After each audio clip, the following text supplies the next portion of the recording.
Well, I'm back, and today we're continuing the Living History series. I'm working with Amy South, a local historian, and today we're interviewing John Amundson, who entered the Air Force as a cadet in 1955 and retired as a full colonel in 1980.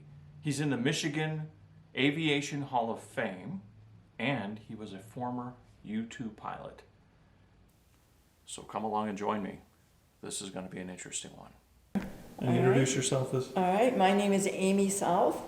I've written articles for the Inquirer News for many years, and now I'm at North Point Woods, and I've been interviewing some people that also live here. And today we're going to talk to John Amundson. Amundson. Amundson. Okay. Nobody can pronounce that correctly. What is that, German or? No, that's Norwegian. Norwegian, okay. They All are right. Norse. Huh? They are Norse. Norse. Oh, right. Okay. Of course. Of course. Okay. And so, John, we want you to tell us a little bit about yourself and your family and where you grew up. Okay, I guess I can start at the beginning. I was born in Decorah, Iowa, which is a small town in northeast Iowa, about 5,000 people. It was a wonderful town to grow up in for a young boy because there were hills and woods all around town, and the kids had pretty much free rein. Back in those days, most kids were kept on a pretty loose leash, and that caused some consternation for my family, maybe once or twice. For instance, once I went fishing and I didn't tell anybody. So half the town was out looking for me, and finally Doc Kokendorfer, a local veterinarian who lived down the street, spied me. And he grabbed me by the neck and said, "Everybody in town's looking for you." So, you know, that was pretty typical. But we spent a lot of time running through the woods and hiking and trying to pretend we knew how to cook out. Wieners were the best solution. So what inspired you to join the military? The time that I grew up, I was born in 1935, so I was a young kid when World War II started, and two of my older brothers were in the Navy, and one sister was in the Cadet Nurses Corps. So I had a big family connection to the military, and they went in actually before the war started in 1941, and they were gone to Great Lakes Naval Training Station when the war started. So they got in at the beginning, and one brother served as a medical corpsman in the South Pacific. The other brother served as a quartermaster in Alaska, primarily on the island of Attu, which is way out on the end of the Aleutian chain. They served their time in the Navy. They were released in about 1945, and one brother stayed in Seattle where he was turned loose, and the other one lived in St. Paul because he had met a lady in Seattle, and they got married, and he moved back to St. Paul, where his father-in-law owned a bakery, and my brother was stuck in the bakery business for the rest of his life. He could have been a professional golfer. He was that good. Yeah. So when did you become a pilot? Well, I became a pilot after, well, let's back up a little bit. I graduated from high school in 1953, and I went to the University of Minnesota for a year with my plans were to become a veterinarian. I had worked for the Mayo Clinic in Rochester, where I lived from the time I was 13 till 18, and I was really hooked on animals as well as airplanes. I had built model airplanes and had a lot of interest all along, all through the war and after. But I also had a love of animals. I always had all kinds of animals, rabbits and chickens and pigeons and things like that. But I wanted to be a veterinarian, but when I was toward the end of my first year of college, the Air Force started recruiting non-college graduates for pilot training. Prior to that time, you had to have a college degree to go to pilot training. I will say that the college degree is not required to be a pilot, but at any rate, I entered something called the Aviation Cadet Program. And that took guys like me and started from scratch. It lasted about 16 months. And during that time, we learned how to fly. We got qualified as high as a single-engine jet aircraft, which is similar to fighters that were used in the Korean War. So we came out of that program pretty well qualified. But at the time, the Air Force was short of pilots in their rapidly expanding Strategic Air Command, and those were all multi-engine jobs.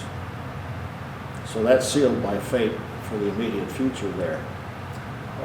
It turned out to be a very good move, actually, because I started out as a co-pilot on B-47 bombers, and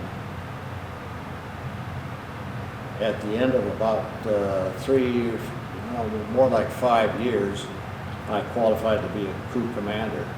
So I went through the training for that, and I became a crew commander after about 5 years in that program, and spent another 3 years as a crew commander, at which time I qualified to fly to be trained at least to fly the U-2. U-2. Mm-hmm. Now, I talk about the B-47 bomber a little bit.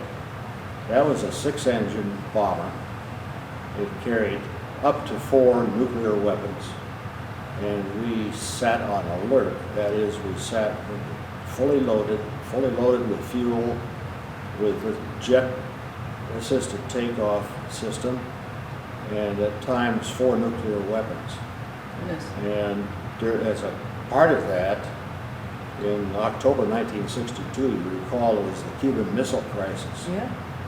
And all of our aircraft, all of the B-47s in the Strategic Air Command, and that's about 1,200, deployed to different locations so as not to be targets. Yeah. And we sat on alert while Castro did his thing. And my particular location was down in Ohio, and we had people from the University of Ohio answer our phones and kind of take care of us. But we lived in a motel, and when the missile crisis was over, we went back home and took off right where we left off before the crisis. And that consisted of probably 2 to 3 flights per week. And these flights in B-47 lasted maybe from 6 to 8 hours. And we had a 3-man crew, a pilot, a co-pilot, and a navigator bombardier. Mm-hmm. And I was started as a co-pilot, and I finished as a crew commander. Uh-huh. That was an excellent learning experience, and it was good for the career. I'm glad I did it, because as a part of that, after I became a crew commander, I qualified to be a regular Air Force officer. Most everybody else were reserve officers, which meant they were not quite as secure in their careers. But as a regular officer, I probably had a leg up on other people. So is that how you got into the U-2 program then? That led up to it, yes. The B-47s were phased out in about the mid-60s. Mm-hmm. And that left us without jobs, so everybody was scrambling around. So some people went to B-52s, some, they scattered all over. But I hadn't noticed this U-2 program, so I applied for it and was granted an interview. The selection process was pretty rigid. It was personal interview by people in the U-2 unit, from the commander on down. It also included a flight in the altitude chamber, which simulates taking your body up to altitude. But in the U-2, they wore a pressure suit.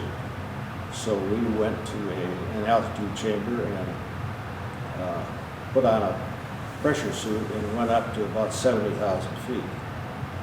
That's about where the U-2 flies. Flies, Yeah. So what was it like to fly that plane? It was exciting. It was very demanding, and you know you're so busy that you don't think too much about any hazards or danger. But it was a real life job, and that's what I really look forward to. I knew they were doing a real job. They weren't just training. So I spent 5 years in the U-2 program. I started right at the bottom, and I ended up kind of at the top of the pile as the chief of standardization for that wing. How long were your flights? And The U-2 on the training missions, we'd fly roughly 6, 7, sometimes up to 8 hours. And generally that was in the States. And we did a lot of useful work as well as just training, but navigation was not easy. It was manual navigation. We used a drift sight, which we controlled with one hand. That looked out the bottom of the aircraft, and you could see directly straight down, so you could tell exactly where you were. And that's a great way to navigate because it's the most accurate way possible. Spent 5 years in that program.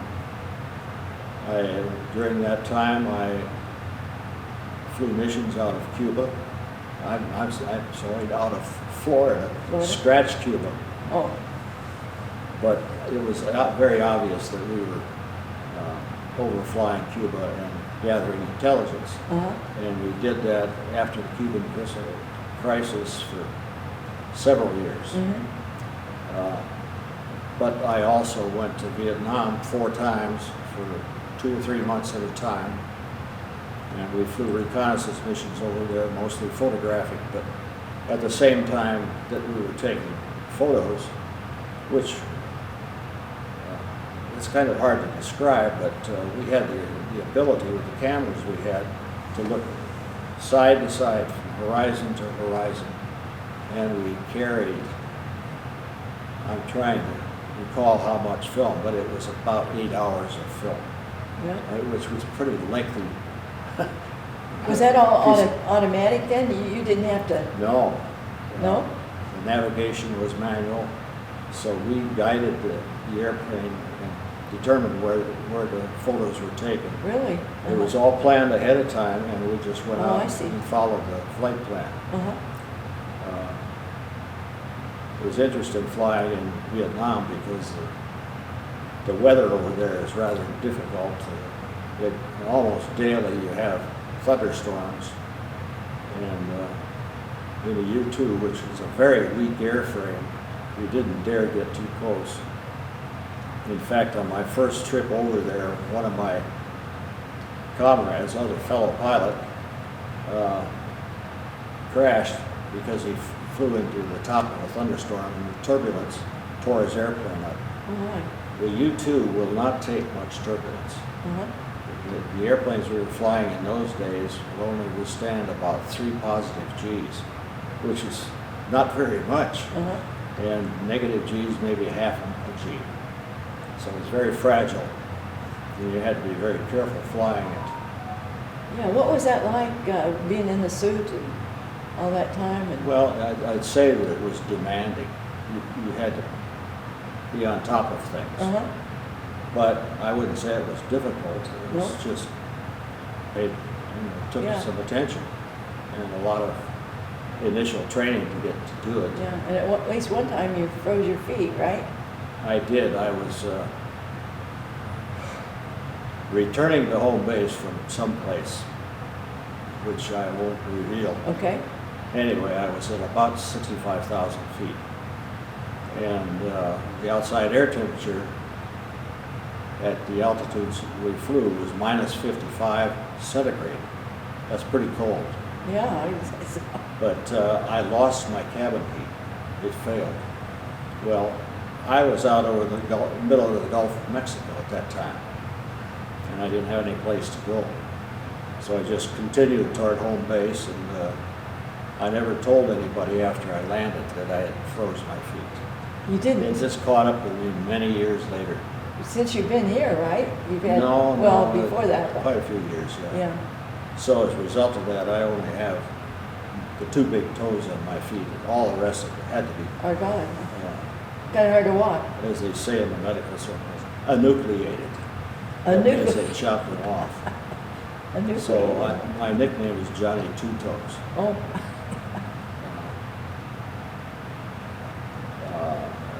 and in Yeah. those 8 hours, did you eat something? We had very limited opportunity to eat. We always carried a bottle of liquid, and Yeah. usually it was orange juice. Yeah.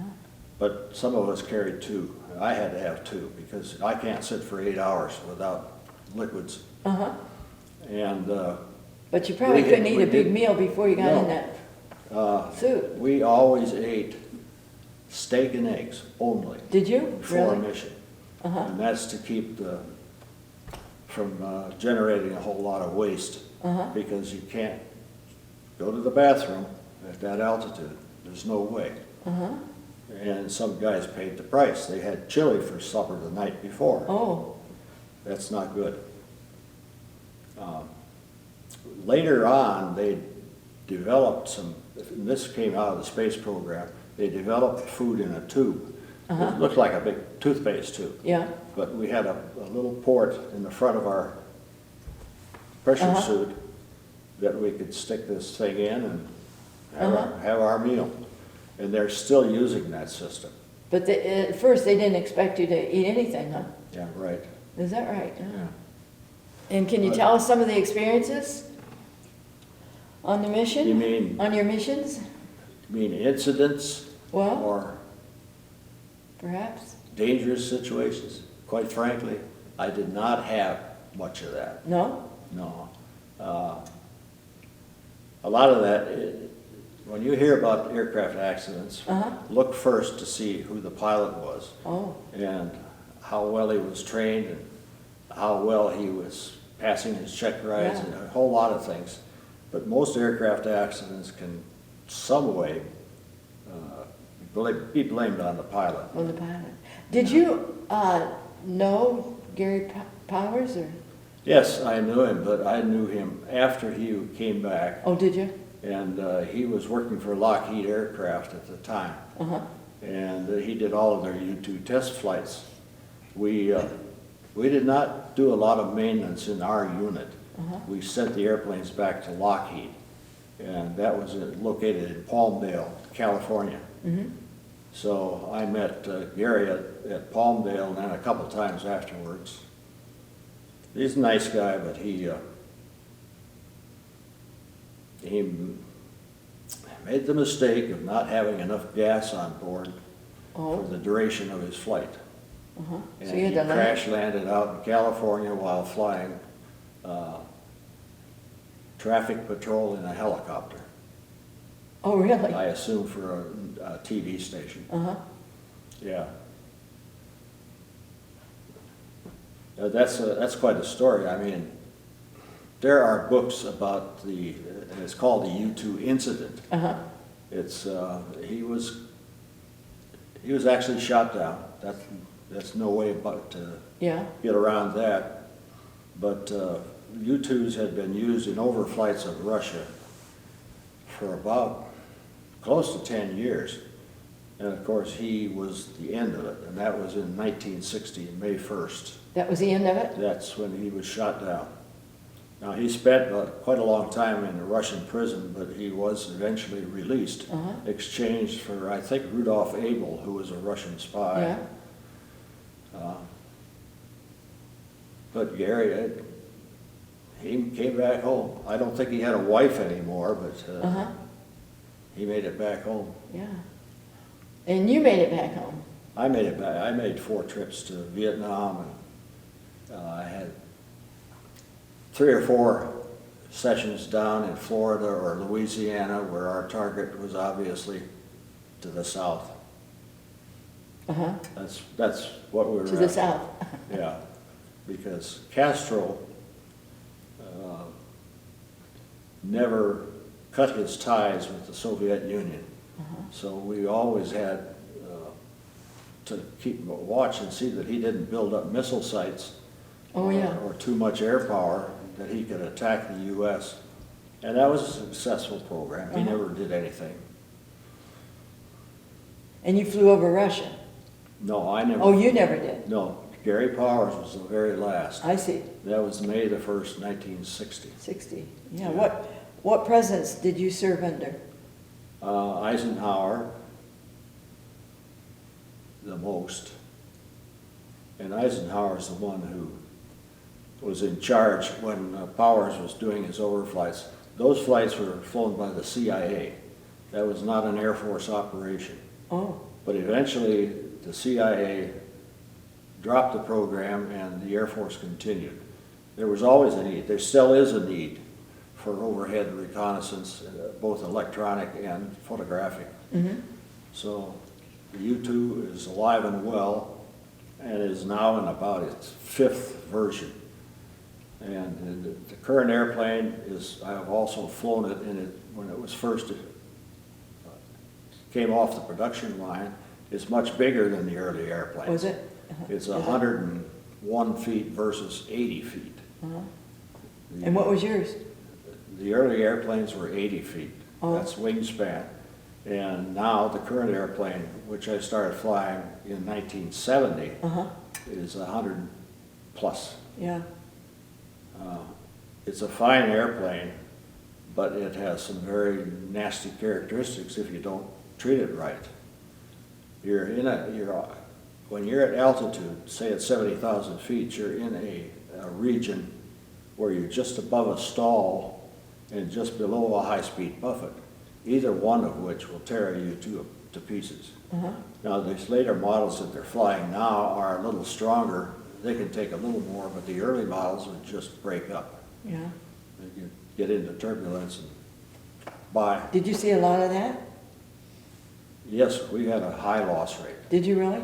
Yeah, I've probably got it here someplace. But, yeah, a lot of airplanes. Yeah. Not so many pilots because a lot of them were able to escape, What, bail out. yeah, you can't parachute at that height, can you? Or, I don't know. You better not open your chute. at Don't that. open it, but, yeah. No, you free fall for several Yeah. thousand feet. The chute opens at about 14,000.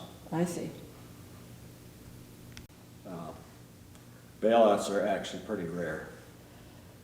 Yeah, how'd you keep yourself awake? Well, you're busy all the time. Uh-huh. We carried a large, almost like cardboard thing that we had our flight plan on. So it's a log, it's a flight log. So you're constantly keeping that up to date, and then you're always navigating. And the way we navigated was there was a glass bulb on the bottom of the fuselage, and that led to like a periscope, which we could control. We could steer it around and look around. And we were able to maintain our track within a mile. Really? Very, With that that's a periscope? very precise method of navigation. If you can see what you're Yeah. navigating on, you can maintain that track very accurately. And we did this manually. It's surprising to a lot of people that, because everything was automatic, Yeah. radar and all that stuff. And So you people didn't have had- windows to look out? Well, you could see outside, but that You didn't couldn't help you see anything? navigate. Yeah, but you could see with that? It was not difficult, but it required pretty close attention. You just, pay attention to where you are and where you're going next. But it was all pre-planned. We had navigators assigned to us in the squadron. They drew up these flight plans for us and drew up our charts. And so we navigated visually. We were like the old-fashioned way. And at that time was the most accurate way.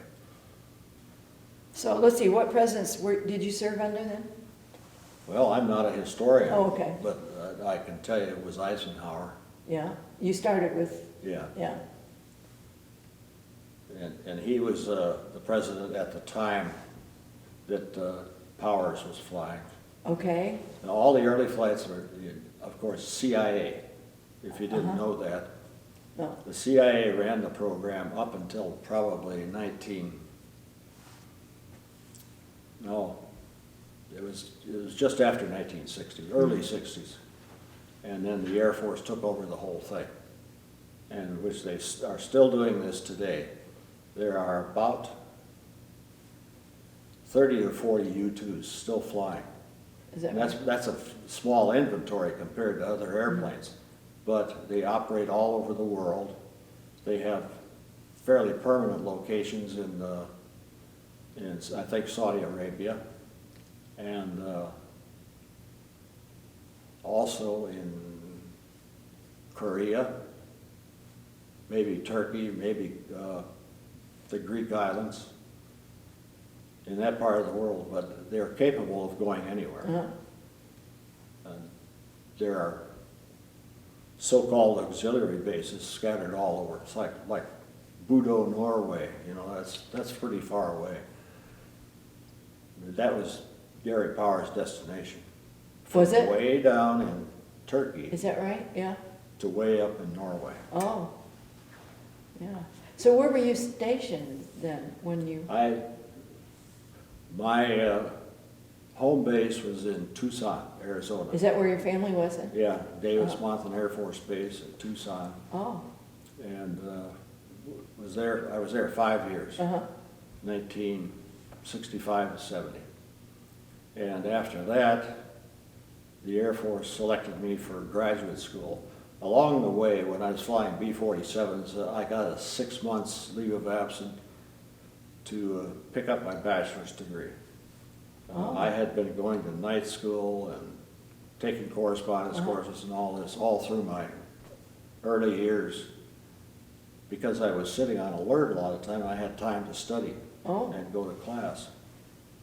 So I picked up a bachelor's degree while flying B-47s, and then I was into my U-2 tour, and I got the surprise I was selected for graduate school. So I spent almost a year and a half at Texas A&M. I got a master's in computer science. Well, that was probably a nice thing on paper, but it's a hell of a job for a pilot. yeah, I guess, And, you know, yeah.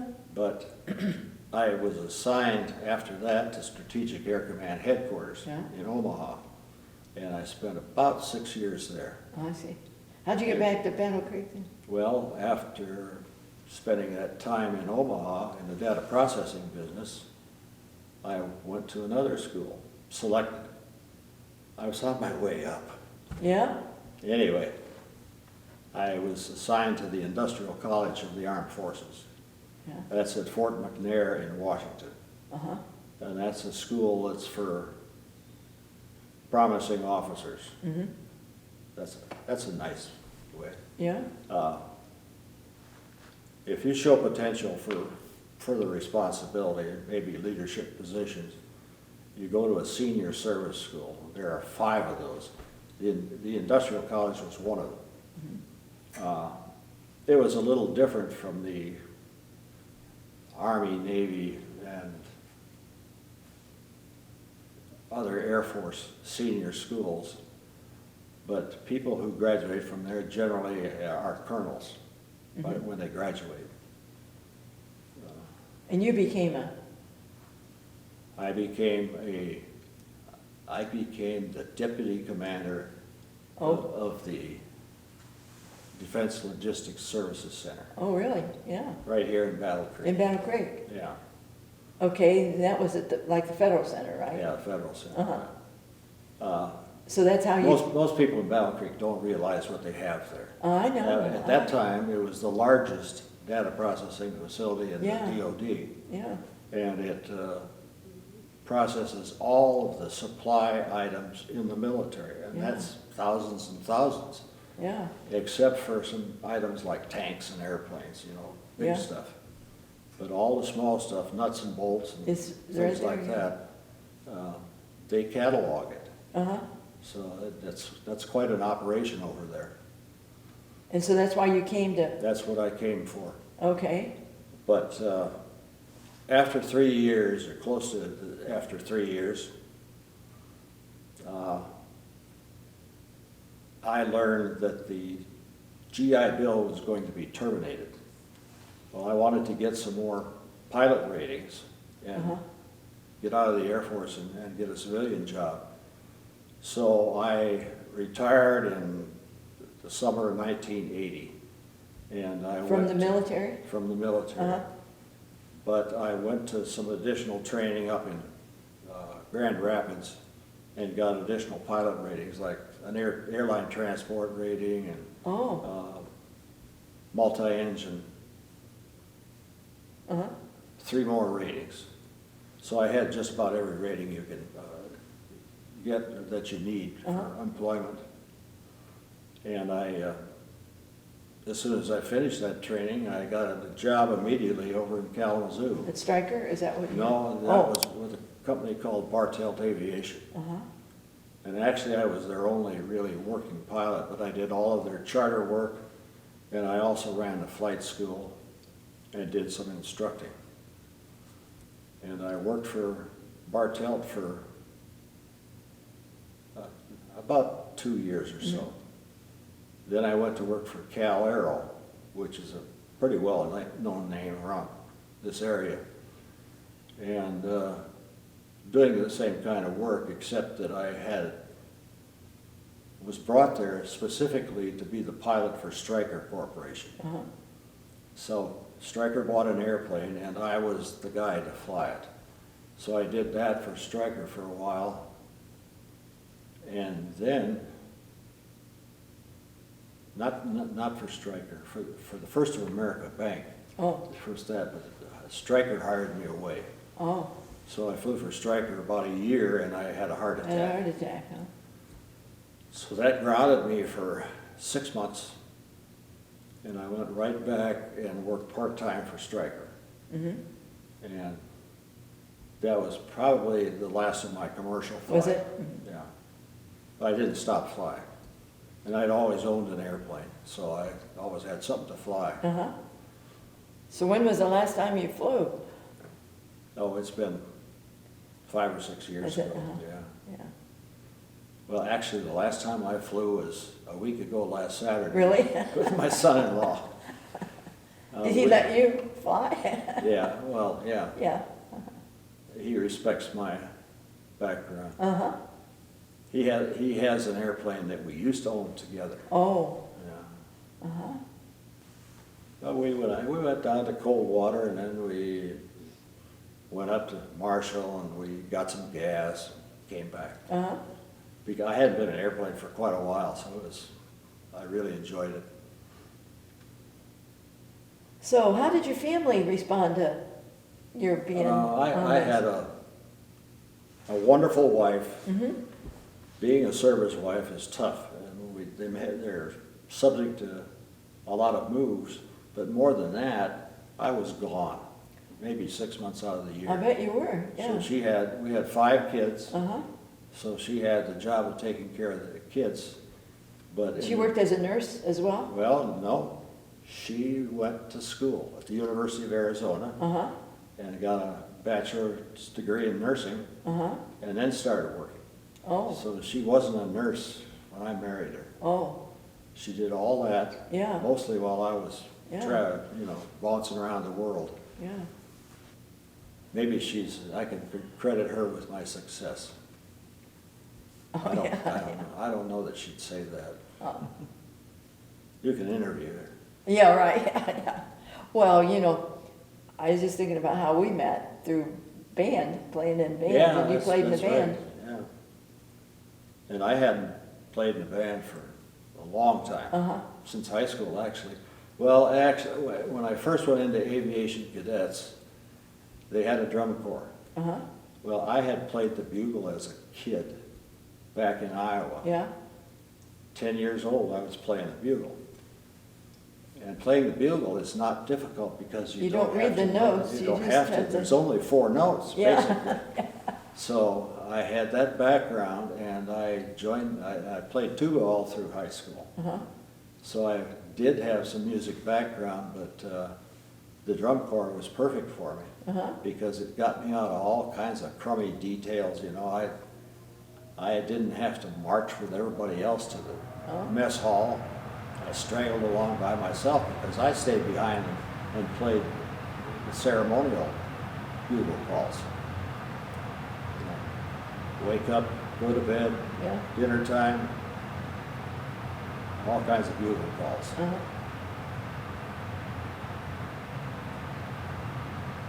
And I think I had an ideal childhood.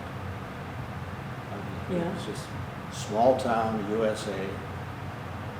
A lot of adventure. Yeah. Allowed to run free and learn what the world is about.